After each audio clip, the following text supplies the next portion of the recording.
Welcome everybody. And it's Tuesday, another voice from Ukraine. I apologize. Our technology, we're getting there much better, but that was from my Love Remembers Insider Report.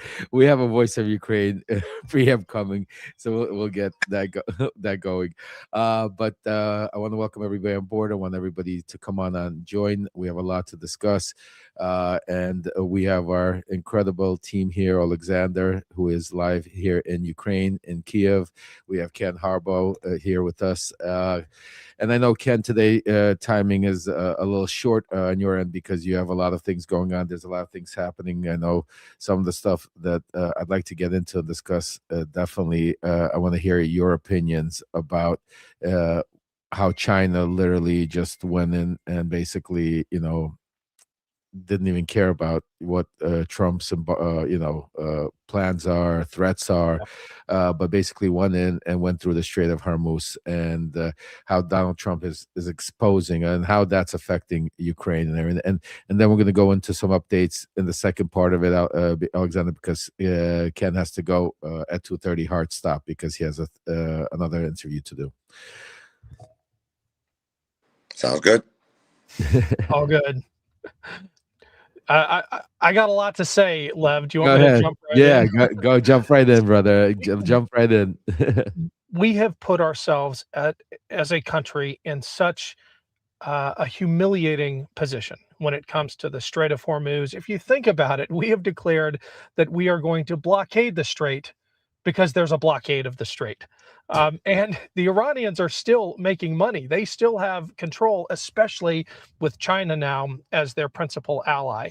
And the hypocrisy of this is what gets at me the most, because 25 years ago, almost to the day, 25 years and 13 days ago, an aircraft that I had flown many times and was at the time being flown by a buddy of mine was enforcing freedom navigation over the South China Sea when it was rammed by a Chinese fighter plane. If I was at my usual studio over my shoulder, you'd see a picture of that plane being intercepted by a Chinese fighter, something that happened to me more times than I could count. And our standing orders and the strategic imperative of the U.S. Navy, the reason the U.S. Navy was created was to ensure freedom of navigation of the seas. And our orders in moments like that, even when being challenged by Chinese fighter jets, was to main course, to get on the radio, to broadcast on Channel 16 to everyone who could hear, I am a U.S. military aircraft operating under international law in international airspace,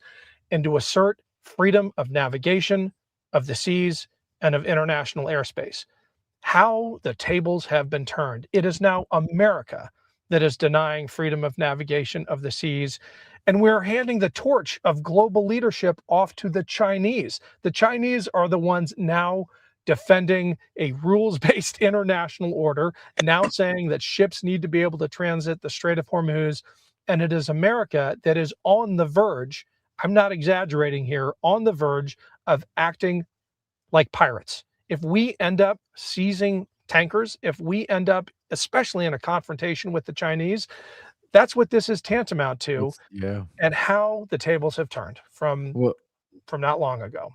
Well, it's so crazy. I mean, exactly not so long ago. But as far as pirates, I think we're already pirates. I mean, Donald Trump has been taking fleets in the in the Caribbean. He's been taking fleets over there. He took 10, supposedly 10. Iran gave him a present. Remember, 10 oil tankers. We don't know where that is, where that money is, who got that, where that money is being refined. But there's a lot to unpack and a lot going on. And I agree with you.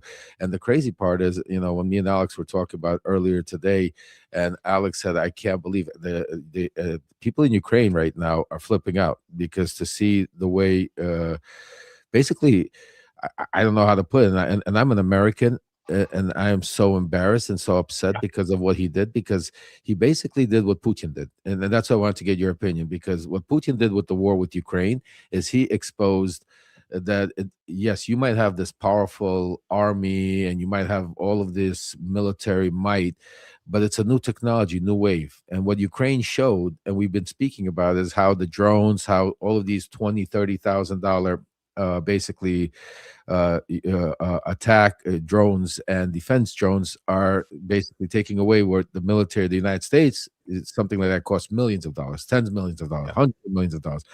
And the same thing is happening with Iran, because Iran for the past 47 years didn't basically use technology. Now, they have been buying technology from the Chinese over all these years, and that's why when Donald Trump comes in and says the Chinese are giving them, I mean, he has no idea when they gave it to him, if they're just because it was shot down. It's just so crazy the way he just throws words around when it comes to that. Yeah.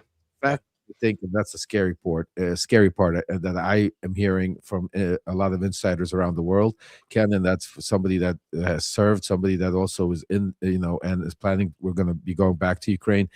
Is that now the U.S. showed our vulnerability? Yeah. It was, Well, and we exposed our vulnerability in several domains. The Iranians, with their 50-year-old Navy and Air Force, which of course we destroyed in the first 5 minutes of the war, demonstrated that you don't need that to take a blow from the US and survive. They have exposed the strategic weakness of the US military, which is our lack of an answer for asymmetric warfare, for drones in particular. But they exposed something else, which I think long term will be even more damaging.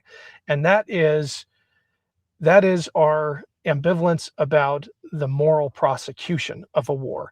When a few months ago, our State Department was describing Putin's attacks on civilian infrastructure in Ukraine as a war crime, when we were calling out the Russian attacks on power plants and water purification facilities as a war crime, to see us go from that in the span of a few short months to doing it ourselves, to our president saying next Tuesday is going to be power plant day, to saying that we are going to annihilate an entire civilization. Not only has this war with Iran exposed our military vulnerabilities, it's exposed at least this administration as the pinnacle of moral hypocrisy. Alex, you want to jump in on? I know you have a lot to say also about this.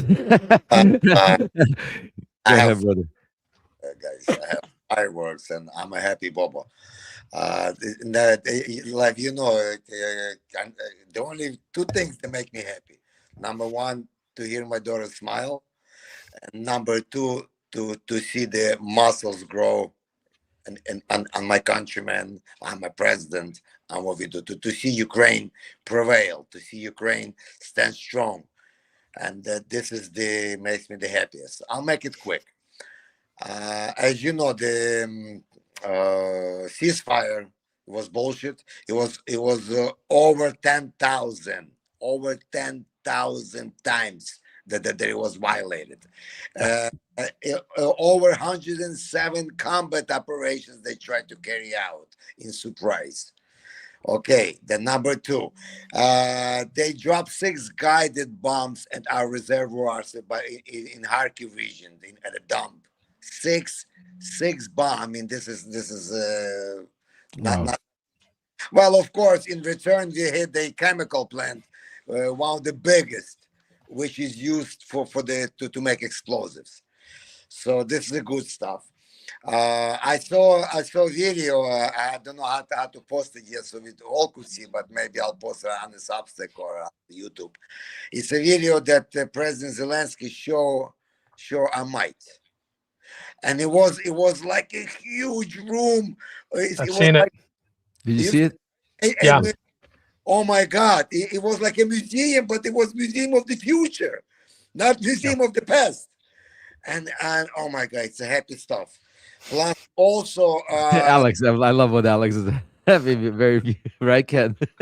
I do. I mean, this was he was bragging about the first instance in the history of warfare of a position being assaulted and secured, taken using robots, using Wow. drones, without a single yes, human in the line of fire.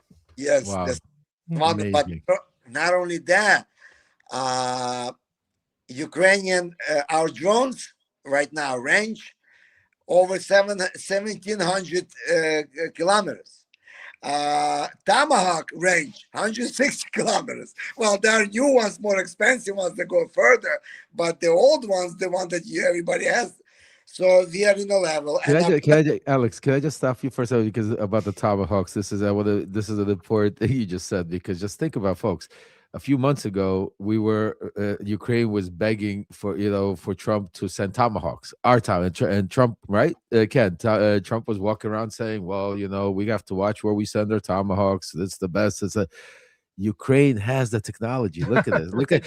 Look at what's going on. As soon as Donald Trump Yeah. left, has stopped saying 2 more weeks. As soon as Trump basically cut off ties with Ukraine and NATO and all of this, look at how all of a sudden the difference just in Alex's face alone. I was Yeah. gonna say to you. Go ahead, Alex. I'm sorry. uh, not only that. Here is the quote from Zelensky. This is I gotta read this.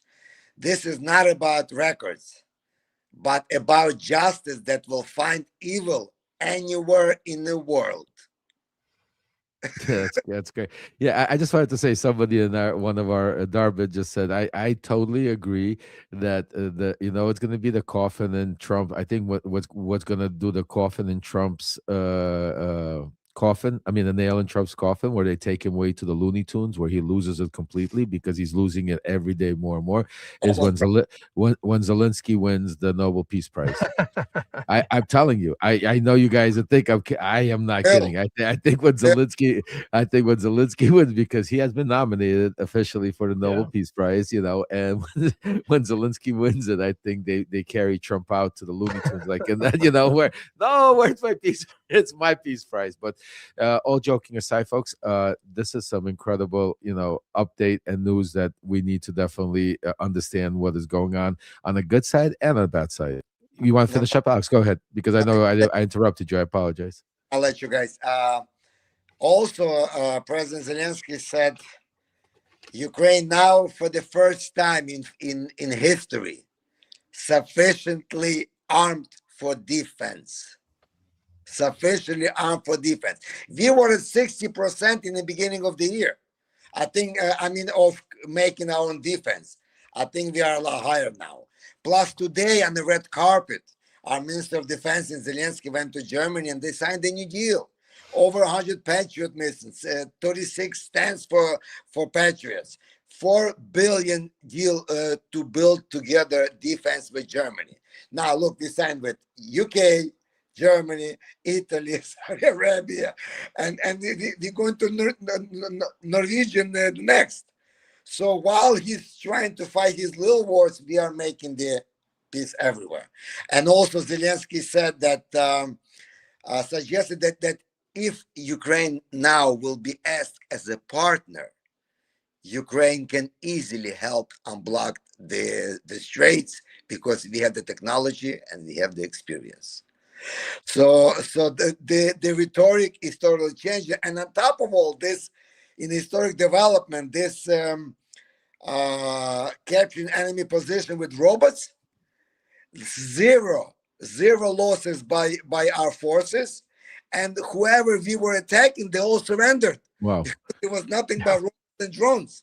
And nothing here in the news about this, Ken. Oh, Like guys, this I is crazy. going. There is I gave you maybe 10% of all the things where we are expanding. I mean, look, we are defending ourselves. They're hitting our power plants, but yet we were in space twice. So, and Ukraine right now is about to make our own PPO, our own things, but also about them. What about the China was dangerous because to my sources that U.S. in the attack bombed a lot of logistics railroads that were built by China for the logistics between China and Iran, and we hit them. They were hit, and China was complaining majorly. So this is a little firecracker there because it's so dangerous. Because I remember, just to finish off, I remember there was an old movie, The Hunt for the Red October, with Sean Connery. Yeah, I remember. I love that movie. And in the movie, one of even U.S.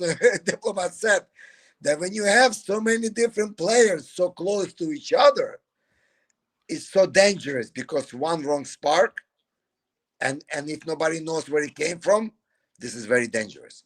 And we have right now so many world powers with nuclear weapons and everything else playing these games. Look at this: Pakistan, India, China, America, Israel, Turkey, Russia, Ukraine. Should I continue? I mean, that's you just said Israel, Turkey. People are not even understanding what's Like, happening there, uh, Ken. I mean, they're Yeah. calling, they're telling each other F you and so on. This is like, oh my God. Well, they're taking the crazy part. Yeah, Ken, I want you to touch on that because they're taking the Trump approach now. Before the all diplomacy's out the window. I mean, people are talking to each other like they're in the street. You got Erdogan and Netanyahu literally telling each other to go f themselves. Yeah. I mean, It is it's a policy of shoot, ready, aim. It's entirely backwards. And my biggest fear is that the scenario we have been anticipating for decades vis-a-vis the US versus China, which is a conflict in the Strait of Taiwan, uh, it might not be. It might be a conflict in the Strait of Hormuz. You have to remember that China gets a significant yeah, percentage of its oil through the strait from Iranian I think like production. 40%. I think Yeah, it's like 40% of their oil comes from that Strait of Hormuz. absolutely. And they have the biggest interest in reestablishing the security of those lanes, the freedom of navigation through the strait. And if we're declaring a blockade, what does that look like in practice? Is a captain of a US warship actually going to block the passage of a Chinese warship? Because Chinese warships are there and they are on en route. If China insists on getting either an Iranian flag tanker or a neutral tanker with Iranian oil on it through the strait, is the US really going to confront them? Is a US warship really going to go head to head with a Chinese warship in the Strait of Hormuz and risk World War III with a near peer nuclear armed adversary? I think once again this is bluster from Donald Trump. As you know, we say in naval aviation, he is writing checks. His ego is writing checks that his Yeah. body can't cash, and it's going to be up to the U.S. Navy to cash those checks. And I feel for those commanders who have to operate under the ridiculous orders, under the whims of this president. My Uh, uh, sources also tell me, like, my Yeah, sources go also ahead. No, please go ahead, Alex. that Saudi Arabia already installing the PPO, the protect the PPO systems from China.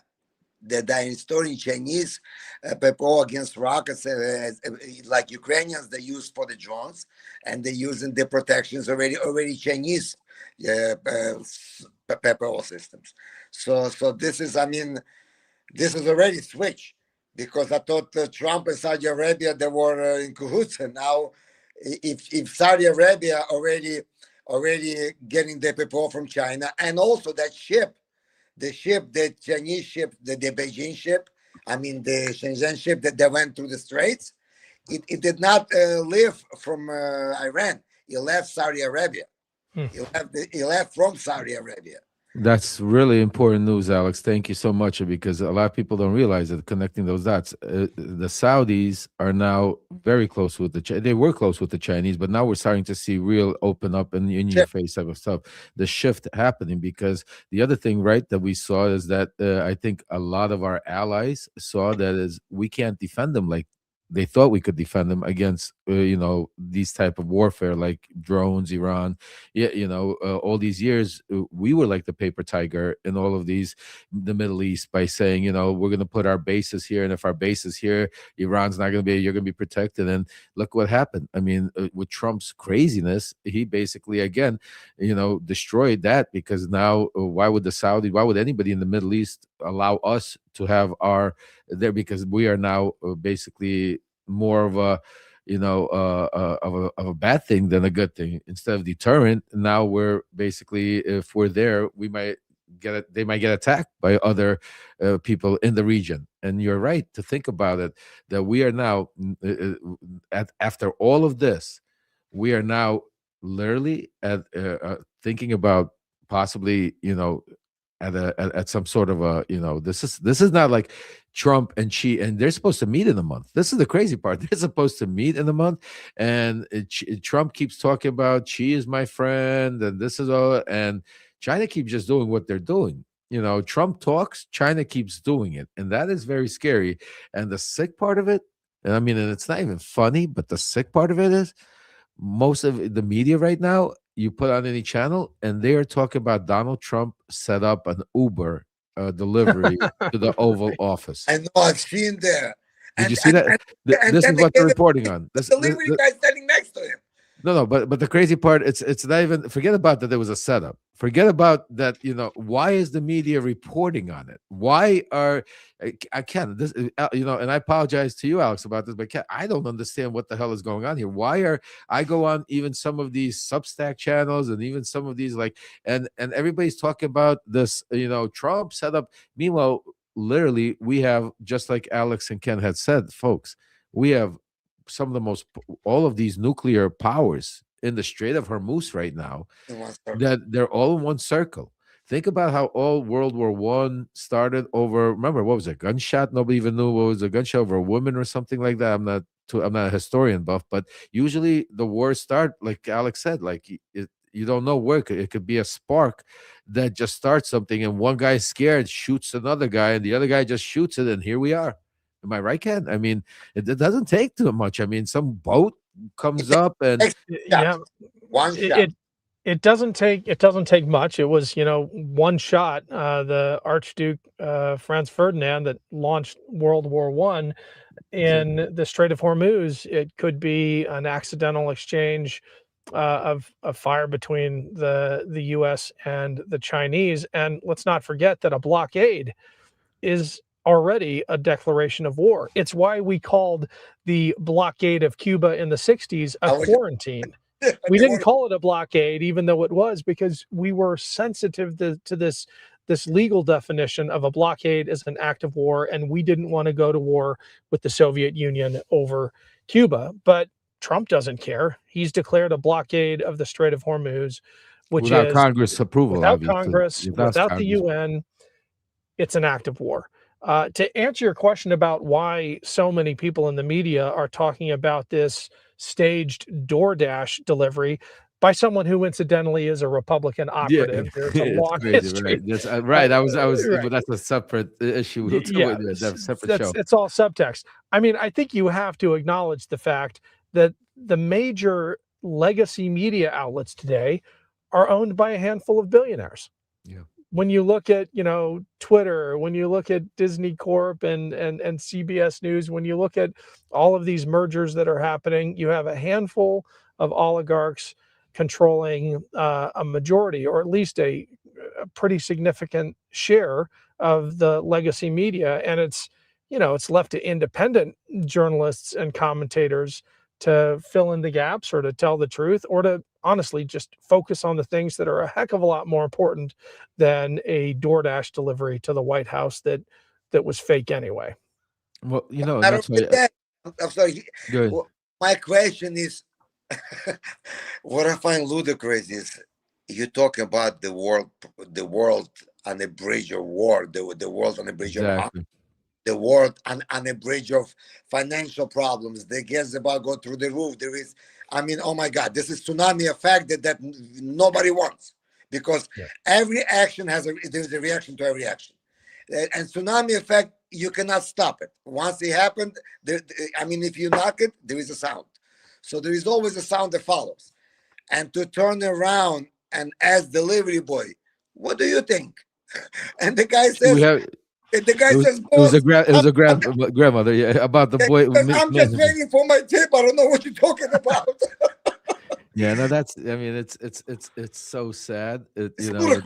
Ludicrous. He's definitely in mental decline. So I mean, and that's something. It's so sad because here we are laughing at at a sick person, but we're laughing at it because the sick person unfortunately is running our country, and it's like it feels, I swear to you, guys, I feel like I'm in Looney Tunes, because this is, let me just set it up. Here It we is. are, we're on the brink of World War III, and that Trump said that Biden was going to get into, and instead he comes in, brings us into, we have we basically are at war with Iran.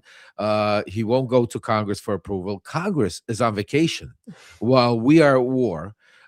We have sexual predators in Congress running around playing their games while we are at war. And then the crazy part is I wake up and I see the DoorDash, and the split screen is I see the Three Stooges, J.D. Vance, Witkoff, and Kushner going Yeah. in to negotiate with people that are, have been living this for decades. I'm talking about decades. I'm talking about people like Putin, Xi, Pakistan. I mean, you got all these leaders. These are not democracies. They don't change every 4 years or every 8 years a new president. These are people that are sitting there for 20, 30, 40 years waiting for the moment to be like this. A moment like this where you get a total incompetent human being in the most powerful office in the world to basically worry about DoorDash while there's a blockade going on there, and then Yeah. having a conversation with the DoorDash grandma about men and women's sports. I mean, this is what we are. The insanity. I can't even make it up. Good. I wanna pick up on something that we talked about last.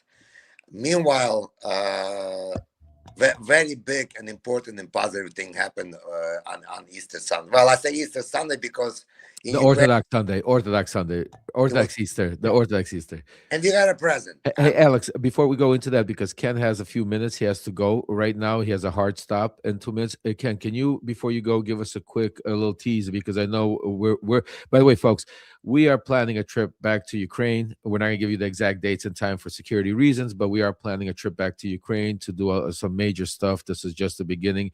Ken's working behind the scenes. There's certain stuff he can't tell you because of obviously secrecy. But Ken, give a little Yeah. tease to our audience of some of the things we have ahead of us. Absolutely. Well, if anyone was able to read my last Atlantic article, as difficult as that one was to research and write, the next one is going to be 10 times harder, because this one is about the occupied territories and the resistance in those territories. And obviously, there's only so much I can say now, but I think the most compelling thing for me in my conversations over Signal with some of these resistance fighters, who I'm going to get a chance to meet in person, not all of them, but a few of them, is why they want to tell their story. They, even as risky as it is, they want to talk about the resistance in the occupied areas. I'm talking, well, I won't say exactly where, but you can guess, because they want the world to know that that's still Ukraine. Even though there's this narrative in the West and in the US in particular that, Russia's been there for years, it has fought for it. I mean, our president actually said, Putin fought for it, he ought to be able to keep it. No, this is Ukraine, and Ukrainians are fighting for it and dying for it, even though no one is telling their stories. And I'm talking about the occupied territories, not free Ukraine, which is getting hit every day by Russian drones and missiles, not the front lines where incredibly heroic Ukrainians are holding the line against the Russian onslaught. I'm talking about the areas that Russia rolled into and has kept under its boot with torture and sexual assault and kidnapping kids and shipping them off to Russia to train as soldiers to then send back into the meat grinder. That is still Ukraine, and Ukrainians are there fighting for it every day, and that's an important story to tell. Slava Well, Ukraini. Gilroy and How do we Slava, not? folks, right before Ken leaves, I just want to tell you this is why I'm so proud to stand and have Ken as part of our family, because there's a lot of people out there that just report the news, that talk, and it's important. All of those things are important. But here at Voice from Ukraine, you are seeing people that actually walk the walk, not just talk the talk. And Alexander, Ken, myself included in other ways, we are just beginning and starting. So, folks, continue smashing those hearts. Continue, if you haven't yet subscribed, make sure you go each and individual on the Substack, the Ken Harbo Show. Ken writes an amazing letter about a lot of the things that are going on, not just in Ukraine, but here about a lot of things happening in the world when it comes to the Middle East and everything. So definitely give him and Alexander a follow there. But we're expanding our YouTube channel. We're in talks with the Midas Touch, and hopefully we will be joining team with them and making it bigger and even more powerful, because what Ukraine is doing right now, just like in America, enough is enough, folks. It's time to take democracy back, and Ukraine's showing us how to do it themselves. People in Hungary, we're going to talk about Hungary in a little bit. I'm sorry, Ken, gotta go, but So good. we're going to discuss that also. I mean, the world is stepping up. But Ken, thanks so much. I know you got to run. Folks, don't forget this Thursday, we will be back. Same voice from Ukraine channel, same voice from Ukraine time. Remember the bat channel, bat time? Same time. We will be here on Thursday at 2 p.m. Ken, thanks, brother. Have a great See you day. guys. Talk to you Carry later. on. See you soon. Bye. Take care. Right. Folks, he's amazing, right, Alex? I mean, Yeah, I'm so proud to have him as our partner and part of our team, and we're just planning God, on doing some, God yeah, bless. we're going to be doing some incredible things. We're planning a trip to Ukraine soon to meet up with Alexander, and also, as you guys know, we're expanding the channel to be able to give more content from the front lines, to also give also more direct information that the country's not talking about. So we're going to have Ukrainian officials on. We're going to have people from all over the world, NATO, because right now, unfortunately, the this will be the prime time channel when it comes to Ukrainian news, when it comes to the truth, the inside information, and not just the snippets you see out there. So, folks, make sure, the one thing I ask everybody out there, if you can, make sure become subscribers, cross pollinate, tell a friend, send it out there, like, comment. The algorithms work at, and if you can, become paid members, paid subscribers. It's what keeps us moving and doing it, because we do not have big corporations behind us. These are all grassroots movements. And like I said, this is some great news to hear, as far as some of the things, that the stories that need to be told, because we do talk about, and Alex, I just want to touch a little bit, I think, because it's an important subject to talk about, is we talk about all the war that's going on the front line. We talk about all the bombing that happens in all of these cities that are free but still being bombarded. We talk about all of the kids, and how there's without water, without we talk about no electricity, all that. But the one thing we, unfortunately, because the way life works, we don't talk enough about the people in the occupied parts, because that's even more terror than you could even imagine. That is basically, is the channel Ukraine Today accurate? Yes, this is all Ukraine channel, and very accurate reporting on everything that we bring you here. It's all from sources from the inside, and also everything that is validated and verified information. So the fact that one of the things we're going to do right now is tell their story, tell the people that are living, the resistance that are fighting. If you remember, it's one thing living and fighting, and you're living where you're in a free place. But now imagine you're in a place. Just for those of you that watched, some of these movies from World War II, imagine now you've been taken over. The stores, everything is now Russian soldiers in the streets. I mean, I'm not even giving it true. It's really bad. Go ahead, Alex. Same Why don't you level. give it? It's not the same. I'm sorry interrupted you. I No, just please, no. I need you to tell. Please, I'd rather you tell. You know exactly. World War II, the war in Ukraine, it's not the same. It's not even close to be the same. World War II was fought more as a war. And I mean, I studied a lot history about the World War II. And in World War II, when Germans came in, they were giving people even food sometimes. They would not take their food. They, they, they, they were treating people as people unless they found out they were partisans. Or Jewish. or Jewish, but that was Hitler stuff, just like Putin stuff. So that's different.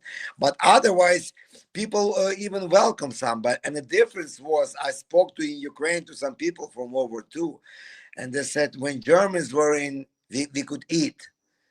When Russian army came in and they went to fight, we would starve.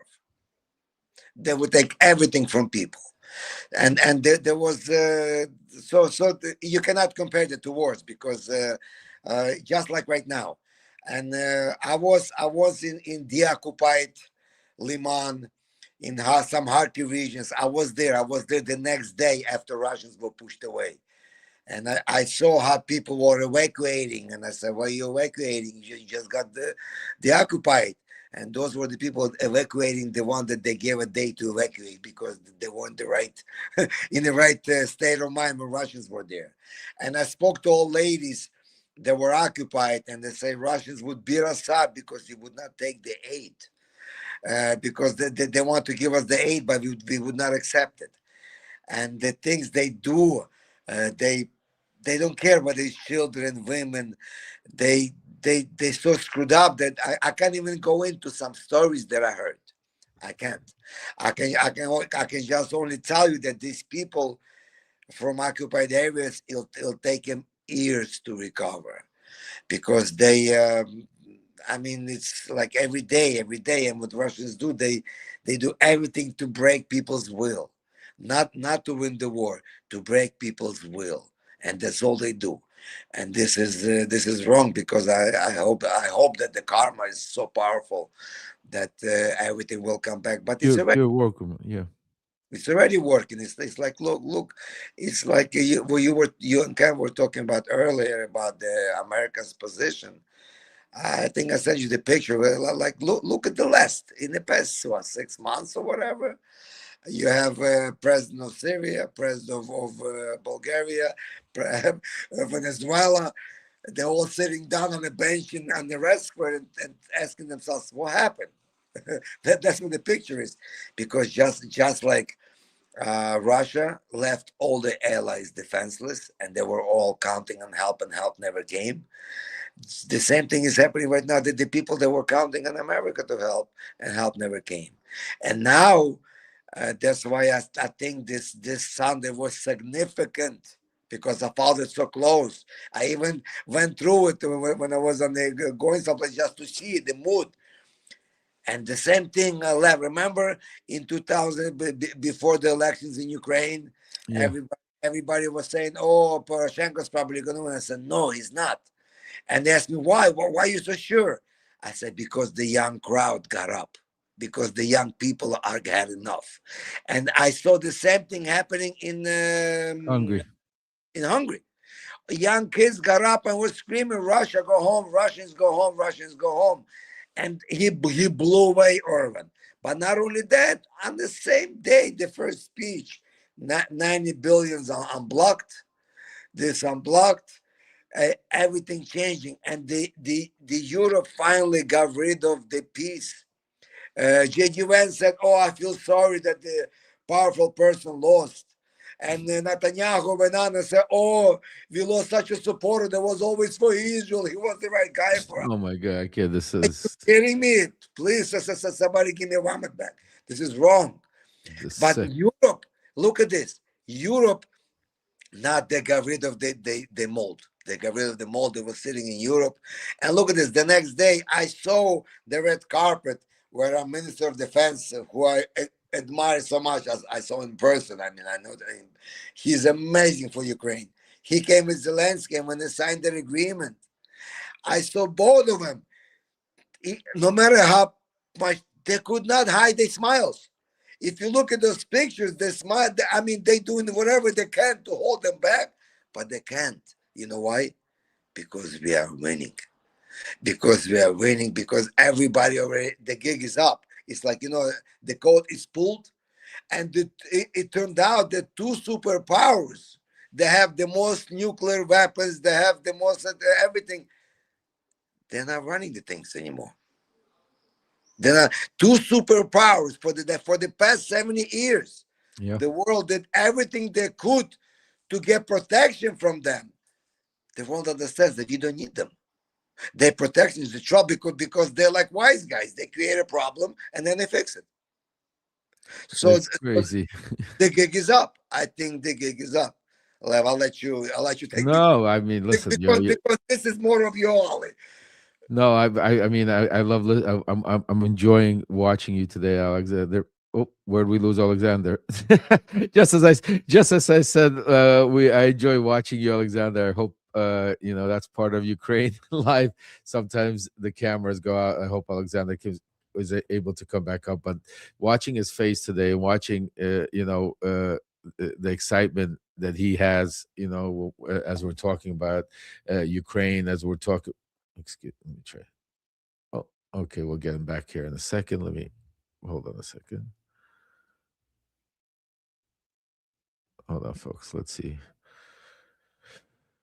Okay, we'll try to get Alexander back. Let's send him another invite. We'll give maybe the power one. I hope that wasn't the case. Oh, here we go.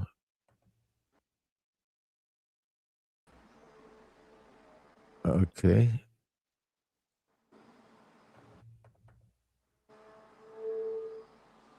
Alex?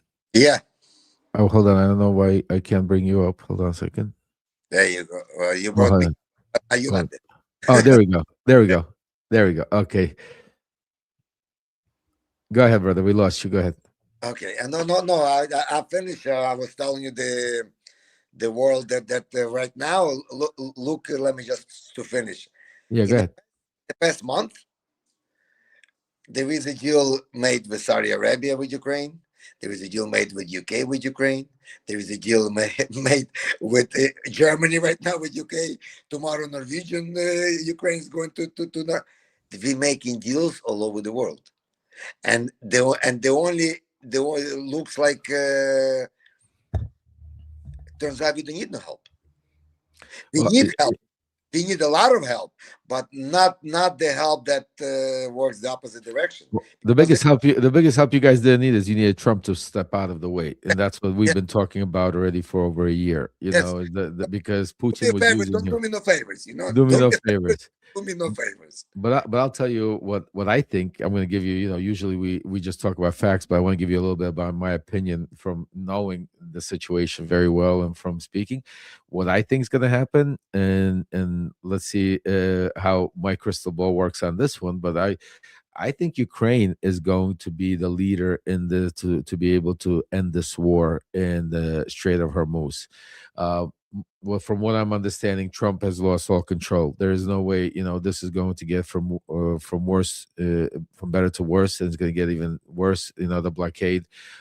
He's not going to stop China from getting oil. 40% of their oil supply comes from the Strait of Hormuz. So there's no way Trump is going to be able to stop that unless he's willing to go World War III, which he's not going to do. This, Trump, this is beyond taco now, folks. This is, on a different level.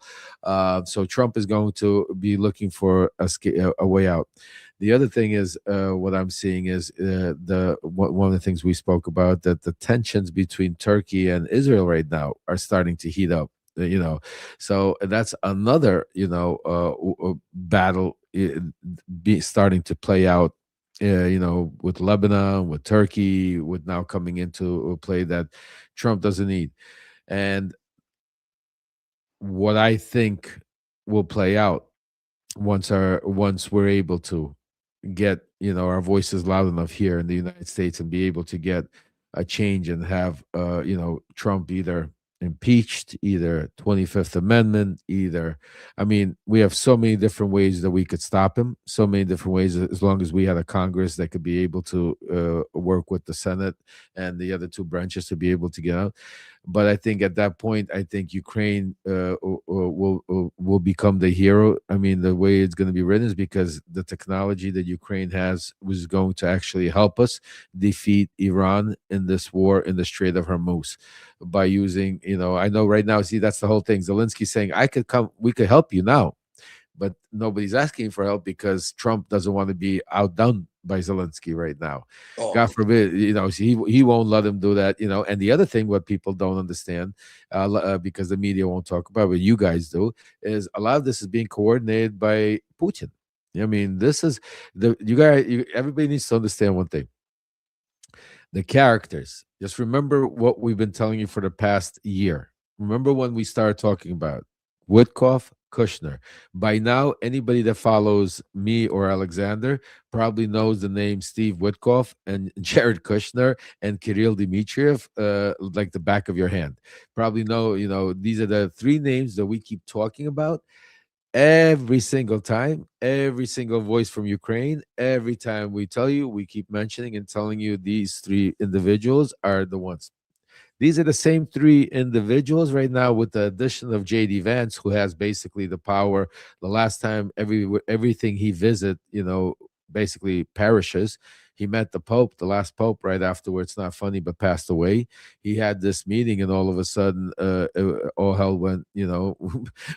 Everything went to hell. Basically, the meetings went aside, and we did a blockade on top of a blockade. So you have Kushner and Witkoff, the same two individuals that are dealing with Putin, the same. And remember, it's not regular individuals. Witkoff, for those of you that follow us here, and you know that we've reported on it plenty of times, that and already the Wall Street Journal, the New York Times have reported on it after us about that. Witkoff, Trump didn't choose Witkoff for Moscow to be the special envoy to Russia.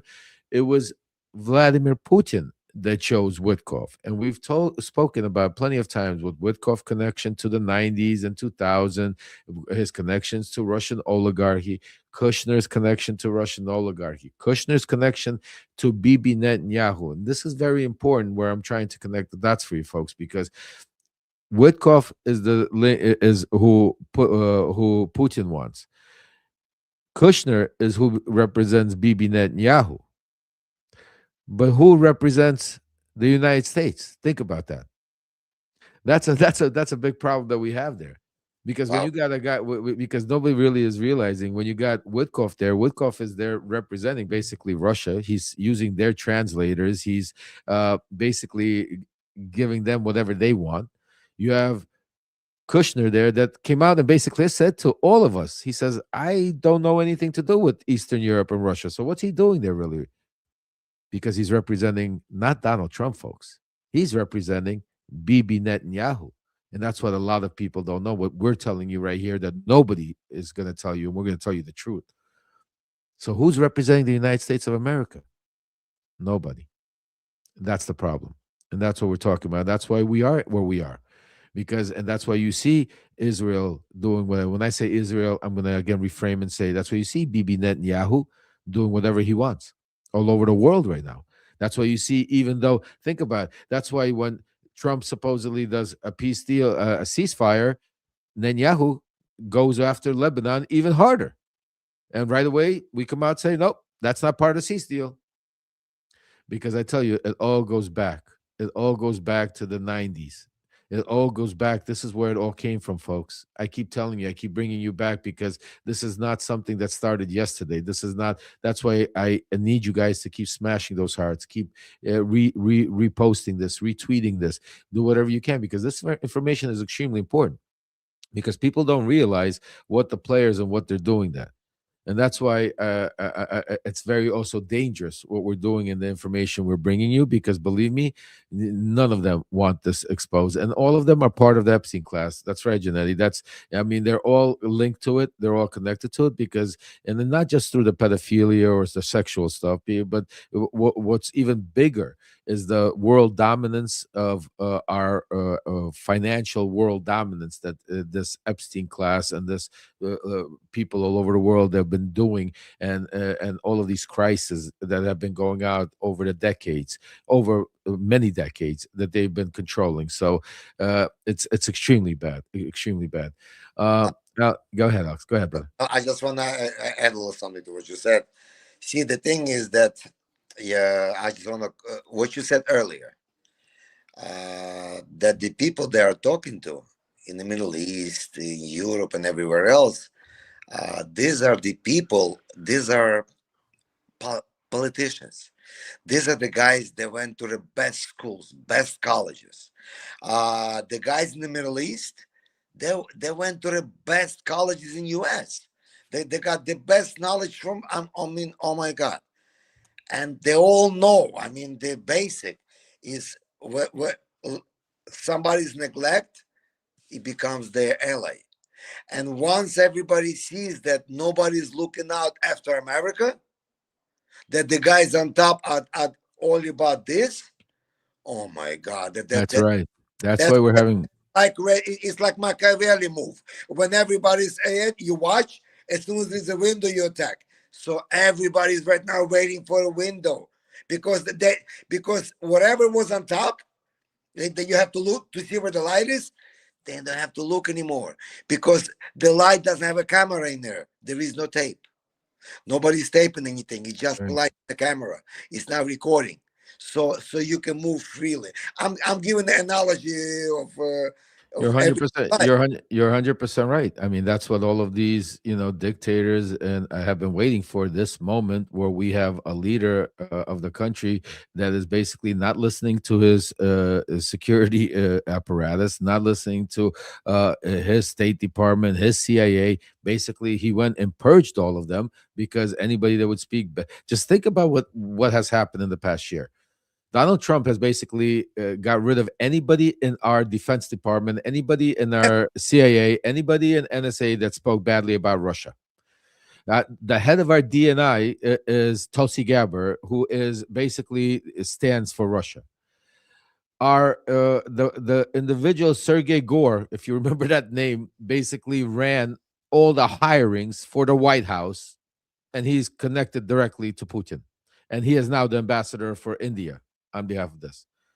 So when we talk about the infiltration into our by Russia, it is beyond that sick. I mean, and I'm not even getting into JD Vance and the bro oligarchy and the Elon Musk and the Peter Thiels, because they're also all connected to Russia.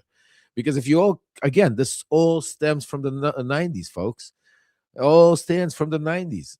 I lived it. I'm not telling you, there's a lot of great writers out there, that wrote great books like Red Mafia. And I know Craig Under does a lot of great work, as Martha said it. But folks, they're writers. They're writing about history that I lived. Alexander lived that with me, a lot of it. I mean, that we went through the late 80s, the early 90s, the fall of the Soviet Union, the fall of the Berlin Wall, watching these oligarchs, watching like I said, when Putin was nobody, he was an ex KGB agent trying to find, and they started, and that's when the shift started when they started pushing him to become the mayor of St. Petersburg. And then they started pushing him forward because that was supposed to be the death of the KGB. Remember, that was supposed to be, and they somehow went right back in power. Now it's called the FSB instead of the KGB. But one it's step even backwards, two forwards. right, but it's a much more stronger, much more powerful, much more and what did Putin do in the 90s?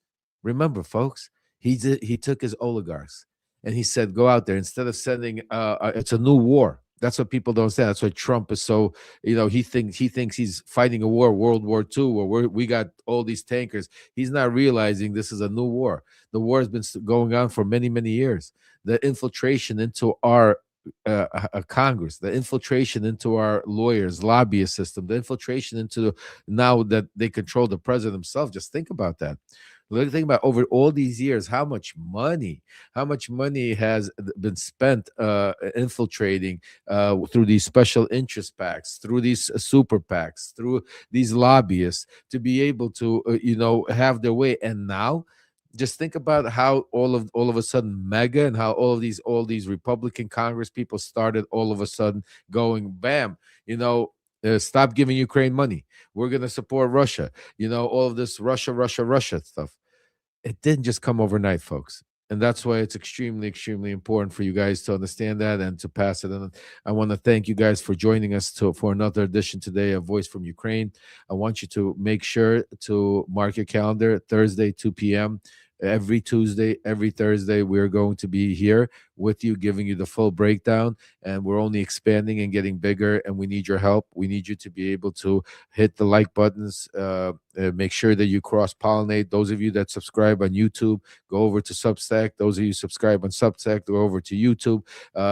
Help us grow this family. Help us grow this platform. Help us grow this movement, because we are not sitting back. We're just like Ukraine is fighting. to take fight back. So are we, and we're just getting started, folks. And want to thank each and every one of you for all your support and for all you do for not just our platform, but actually for the people of Ukraine. And I know Alexander is working on some projects right now to be able to help some people. I know there's a school that we've been speaking about that will get to you a lot of information. So stay alert, make sure that you hit the follow buttons and the notifications. And if anything breaks, we will be out there. Alexander, take us home, brother. Okay. Well, uh, just I just want to put a little point on what you said. Please go ahead, But, please. I mean, people listen to how smart he was. Russia, when Reagan came out and said, "You're gonna make a dome, you're gonna make a shield over America and Russia, so that there is no way they can follow that and have the money for that." So what do? They say, "You know what? We are done. We are becoming a communist country. I mean, capitalist. We are done with our regime. We're breaking everything down. We give money to our oligarchs." And look, they step backwards. They say, "You know what? Why should we fight them like this?" And oligarchs put the money all over the world for the past 30 years, all over the world. So they started fighting new war while everybody else was celebrating victory. That, oh, communism came down, the Russian curtain melted. Nothing melted. When it melted, they opened all the doors that were closed, so nothing melted. If anything, it was a cheat. It was a cheat in the system, and they keep on cheating. Anyway, but you know what? They miscalculated. They, just like the AI systems in America, whoever in the office right now, they miscalculated for the people, the will, the freedom. People are were born free. Every one of us is free. Every one of us is born free. And whether we dependent on or not, it depends strictly on us. So America is free, Ukraine is free, the whole world is free.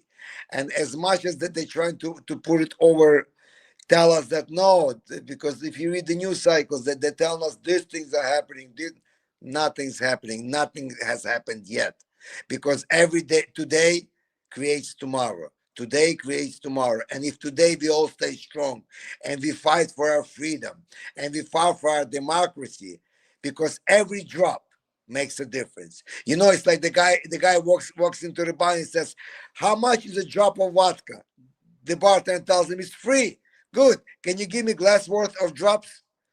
So so this is That's a what good one. fighting for the freedom is. If every one of us does one drop, That's it right. accumulates into a huge jar or maybe even a river and eventually becomes an ocean. So I want to thank the world for standing with Ukraine.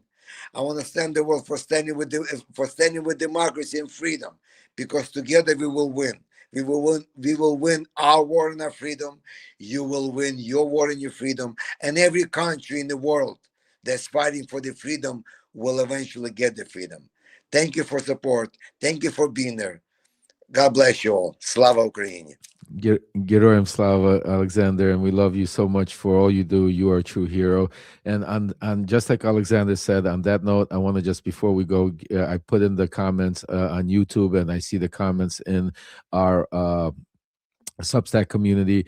Folks, if you haven't yet, please, doesn't matter where you are in the world. If you're in Ukraine, in the UK, in Canada, Australia, anywhere, in especially in the United States, please go to calls for Congress at proton.me. I put it in the link there. It's calls for Congress at proton.me. It is a movement. It is that we have started. It is a protest that we are going to make history by letting our voices be heard, by making sure that Congress does what we need with our demands. And that is why we need each and every one of you to be able to go register your email to get your information to where to call, who to call. And we have started today, and I just want to say it is going great. We have an amazing group of volunteers, amazing group of people that registered, that started. We're getting the kinks out for the next couple of days, but on this Friday, we are going to do a national or international worldwide launch of Flood Their Phones. And one of the things, it's on behalf of Ukraine also, because we all win when we get Donald Trump out of office, when we stop these lunatics, and we get the most powerful country, the United States, back on the right track and with real leaders on board to be able to go start cleaning house all over the world. So everybody who hasn't, please join. It's very simple. It's easy. You just go on there, you register your email, you'll get one every day. We have incredible folks like the Midas Touch, Raw America, Really America, Joy Reid, Joy and Reid, Wajahid Ali, Ellie Leonard, Dean Blundell. I mean, and the list goes on. Cliff Schechter, the list goes on. Everybody's signing up, and there's going to be everybody's platforms. We're going to make this one of those things where it's like a No Kings rally on steroids, because each and every one of us could do it from the house. And we are going to demand that enough is enough. Enough is with these killings. Enough is enough of all of this atrocity that these Donald Trump is causing, and we need to put an end to it. So, just like Alexander said, thank you, each and every one of you, for all your support, for all your comments. We see him, we love him. It makes a lot of a difference. But make your calls today on behalf of Ukraine, on behalf of the United, on behalf of everybody in the world. Everybody could do it. Make your calls. We're only getting started, and we are going to shut them down until they give us the demands that we are asking for. And it's very simple. We just want the wars to stop. We want our constitution back. We want our rights back. And we want dictators to go away. On that note, thank you, guys. We'll see you on Thursday at same Voice from Ukraine time at 2 p.m. Eastern time at YouTube and on our Substack Live. See you guys then. Take care. Thank you, Left. Thank you.